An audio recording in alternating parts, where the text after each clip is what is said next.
Dios les bendiga, hermanos amados. Les saludamos en el cariñoso y tierno amor de Cristo. Este es su hermano Javier Antonio Pineda.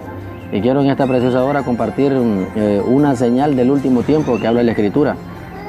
Y para esta fecha que estamos viviendo es importante que podamos mencionarla y traerla a recordatorio. Y esa porción de la Escritura está en San Mateo, en el capítulo 24, en el verso 32. Dice la Escritura: de la higuera aprended la parábola.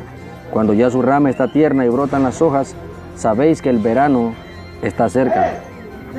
La higuera es figura de Israel, así lo dice el profeta Oseas en el capítulo 6, en el verso 10. El verano representa el Mesías, y el brotar, cuando ya la rama está tierna y brotan las hojas, eso representa el resurgimiento de Israel como nación en las postrimerías, es decir, en los últimos días. En el año 70 de nuestra era cristiana, la ciudad de Jerusalén fue arrasada como nación. Jerusalén fue arrasada y alrededor de 97.000 judíos, según el historiador Flavio Josefo, fueron dispersos entre las naciones de la tierra. E Israel ya fue echada prácticamente de su territorio, pero estaba profetizado en el profeta Isaías, en el capítulo 49, en el verso 22, que en los últimos tiempos la higuera, Israel, iba a reverdecer, iban a brotar nuevamente sus hojas, pero esto sería para los últimos días. En el año 70 el general Tito, el hijo de Vespasiano, arrasó y los echó de su territorio. Y así pasó, vino en el primer siglo, el segundo, tercero, cuarto, quinto, sexto, décimo siglo, y así hasta llegar al año 1500, 1600, 1700, 1800, pero había una profecía que decía que la higuera iba a reverdecer. Los judíos iban a volver nuevamente a su territorio para ocuparlo. Y sucedió así. Pasaron 1900 años y la higuera todavía no había reverdecido. Pero la higuera, Israel, iba a ser refundada nuevamente como nación, pero esto sería para los últimos días.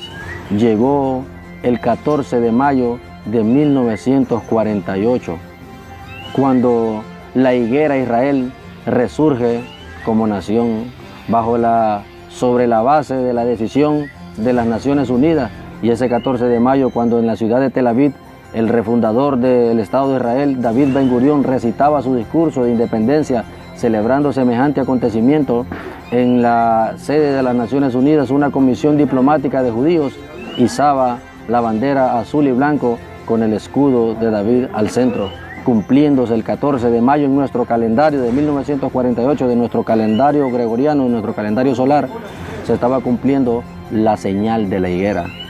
Y cumpliéndose también lo que dice el profeta Isaías en el capítulo 49, en el verso 22, cuando dice Dios que Él alzaría su bandera entre las naciones y traerían a sus hijos en brazos. Esa fecha se cumplió esa escritura. Pero sigue diciendo el verso 33 del capítulo 24 de San Mateo: así también vosotros, cuando veáis estas cosas, ¿qué cosas? El resurgir de la nación de Israel, el brotar de las hojas, de las ramas de la higuera, conoced que está cerca a las puertas el Señor, el verano, el Mesías. De cierto os digo, no pasará esta generación hasta que todo esto acontezca. ¿De qué generación está hablando este versículo 34 del capítulo 24 de San Mateo?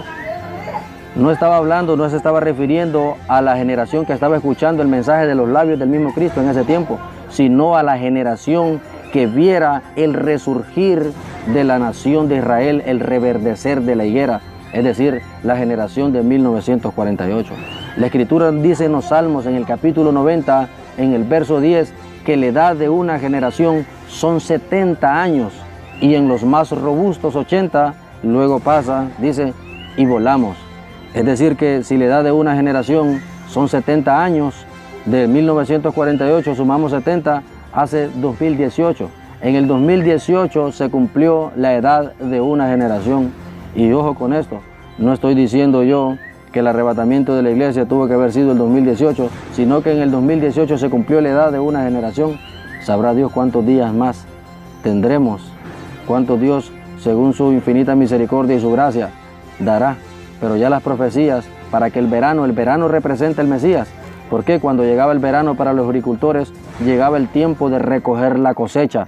Recuerden lo que apareció diciendo Juan el Bautista cuando predicaba en el desierto: su aventador está en su mano, dice, y recogerá su trigo. Y el trigo se recogía en el verano, en el tiempo de la siega. Recogerá su trigo en el granero y quemará la paja en el fuego que no se apagará.